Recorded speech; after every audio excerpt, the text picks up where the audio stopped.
Students, आज हम पढ़ेंगे फैक्टर्स। फैक्टर क्या होता है? फैक्टर का मतलब होता है किसी चीज के टुकड़े कर देना। ओके, अगर आपको कोई कहे कि 4 के फैक्टर्स बताओ, तो फैक्टर किसी नंबर के वो नंबर्स होते हैं जो उस नंबर को कंप्लीटली डिवाइड कर देते हैं। फॉर एग्जाम्पल, कोई नंबर है n, यहाँ पे आप कोई भी नंबर लिख सकते हो n की जगह। जितने भी नंबर, ठीक है, नंबर 1, नंबर 2, नंबर 3, जितने भी नंबर इस वाले नंबर को कंप्लीटली डिवाइड कर देंगे वो उसके फैक्टर कहलाएंगे। अभी समझते हैं कैसे। तो देखिए, 4 हमारा एक नंबर है, तो चेक करते हैं। 1 सभी का फैक्टर होगा, जितने भी नंबर्स हैं आपके 1 सभी का फैक्टर होगा, ठीक है, क्योंकि 1 के टेबल में सारे नंबर आते हैं। अब 2 को चेक करते हैं, क्या 2 4 को डिवाइड करता है? 2 2 जा 4, ठीक है। कंप्लीट डिवाइड का मतलब यही है कि कोई भी रिमाइंडर नहीं बचना चाहिए, कंप्लीटली डिवाइड हो जाना चाहिए। तो हम लिख सकते हैं अब कि 2 जो है 4 का फैक्टर है। ओके, अब हम चेक करते हैं 3 चेक करते हैं। 3 1 जा 3, यहां पे 1 रिमाइंडर बच गया, तो 3 ने 4 को कंप्लीटली डिवाइड नहीं किया। कंप्लीटली डिवाइड नहीं किया तो 3 4 का फैक्टर नहीं होगा। ओके, तो अब हम चलते हैं नेक्स्ट नंबर पे। 4 1 जा 4, और क्या हो गया?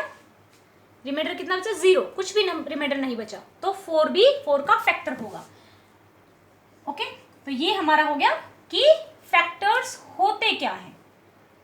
फैक्टर्स ऐसे नंबर्स जो किसी नंबर को पूरी तरीके से डिवाइड कर देते हैं, कंप्लीटली डिवाइड कर देते हैं, वो उस नंबर के फैक्टर कहलाते हैं।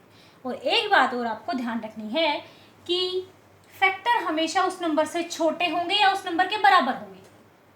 एक तो 1 तो होगा ही होगा किसी नंबर का फैक्टर, और दूसरा वो नंबर खुद भी फैक्टर होगा, ठीक है। बाकी बीच के फैक्टर हम निकाल ही सकते हैं। अभी हम चलते हैं दूसरे नंबर पे, सो दैट कि आपको क्लियरली समझ में आ सके। 6 के फैक्टर निकालो बच्चों। 1 तो मैंने कहा ही है कि 1 तो फैक्टर होगा ही होगा, और 6 भी फैक्टर होगा ही होगा। क्यों होगा 6? क्योंकि 6 की टेबल में 6 तो आता ही है, 6 को डिवाइड कर ही सकता है। तो हमेशा एक नंबर खुद को तो डिवाइड कर ही सकता है। तो 1 और 6 हो गया। अब हम चलते हैं 2 को देखते हैं। 2 से डिवाइड करते हैं 6 को। 2 3 जा 6, क्या हुआ? कंप्लीटली डिवाइड हो गया, तो 2 हमारा क्या हो गया? 6 का फैक्टर हो गया। ओके, अब हम चलते हैं 3 पे, ठीक है। 3 2 जा 6, कंप्लीटली डिवाइड कर दिया, तो 3 भी फैक्टर हो गया। अब हम चलते हैं 4 पे। 4 की टेबल में जाएंगे,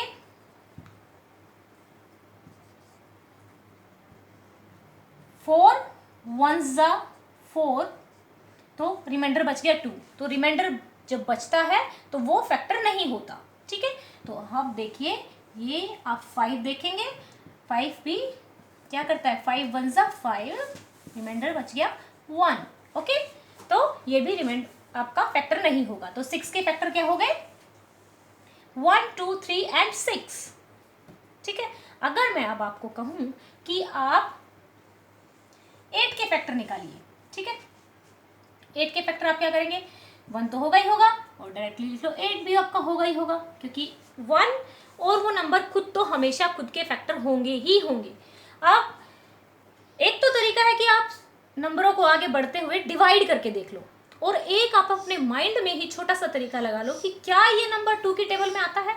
अगर ये नंबर 2 की टेबल में आता है तो ये वो नंबर ज़रूर उसका फैक्टर होगा।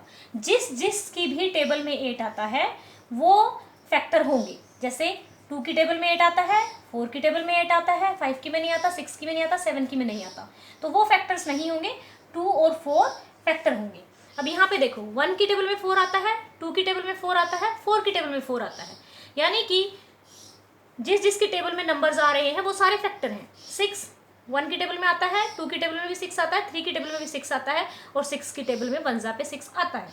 तो एक तो तरीका हमारा क्या होगा फैक्टर निकालने का, कि हम नंबर्स के साथ डिवाइड करके देख लें।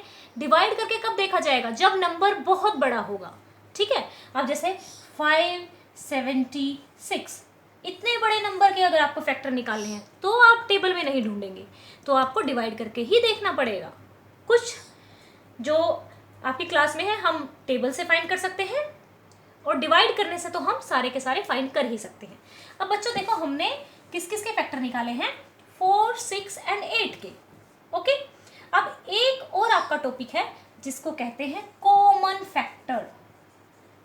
कॉमन फैक्टर, अब ये कॉमन फैक्टर क्या होता है? हमने फैक्टर तो समझ लिया कि एक नंबर के जो टुकड़े कर देते हैं, यानी कि एक नंबर को जितने भी नंबर कंप्लीटली डिवाइड कर देते हैं बिना रिमाइंडर छोड़े, वो फैक्टर्स कहलाते हैं।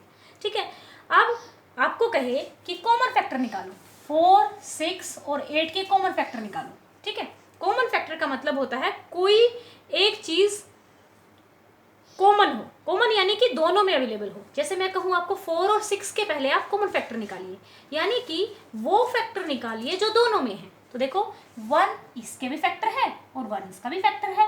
ठीक है, 4 ये 4 इसमें नहीं है, ठीक है, तो कॉमन फैक्टर नहीं होगा। 6 उसमें नहीं है तो ये भी नहीं होगा। 3 उसमें नहीं है तो ये भी नहीं होगा। तो कॉमन कौन सा हो गया? ये दोनों में है और ये भी दोनों में है। तो अगर कहे 4 और 6 का कॉमन फैक्टर क्या हो गया? 1 and 2।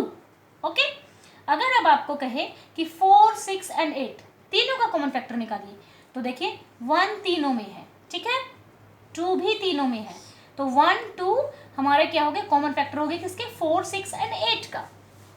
लेकिन अगर आप ये कहें कि 4 यहाँ भी है यहाँ भी है लेकिन इसमें तो नहीं है, कॉमन का मतलब वो सभी में होना चाहिए जितने भी नंबर्स का पूछा गया है। ठीक है, लेकिन अगर आपसे पूछा जाए, अभी तीनों के में तो 1 और 2 ही कॉमन थे। अभी देखो, देख लेते हैं, जिससे 4 के फैक्टर क्या थे बच्चों? 1, 2, 4 एंड 8 के फैक्टर क्या थे? 1, 2, 4 एंड 8। ओके, तो अब देखो इन दोनों के कॉमन फैक्टर निकालने होंगे, तो ये भी इसमें है, ये इसमें है, ये इसमें है, तो क्या हो गए? इन दोनों के कॉमन फैक्टर कितने हो गए? 3 हो गए, 1, 2 एंड 4। ये हो गए आपके फैक्टर्स का टॉपिक। ओके, अगर आपको फैक्टर्स अच्छे से समझ में आ जाता है ना, तो आपके मैथ में जो भी आगे आने वाले टॉपिक्स हैं, ठीक है, मैथ में कौन कौन से टॉपिक्स आएंगे अभी आपके? देखो HCF आएगा, LCM आएगा, ठीक है, प्राइम नंबर्स आएंगे, ठीक है, prime numbers, twin prime numbers आएंगे। तो ये सारे के सारे टॉपिक आपको तभी समझ में आएंगे जब आपको पता होगा कि फैक्टर क्या होता है।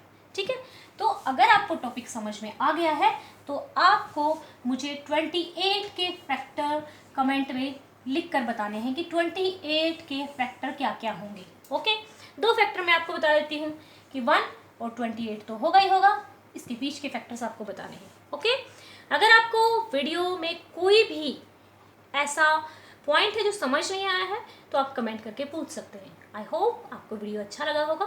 Thank you.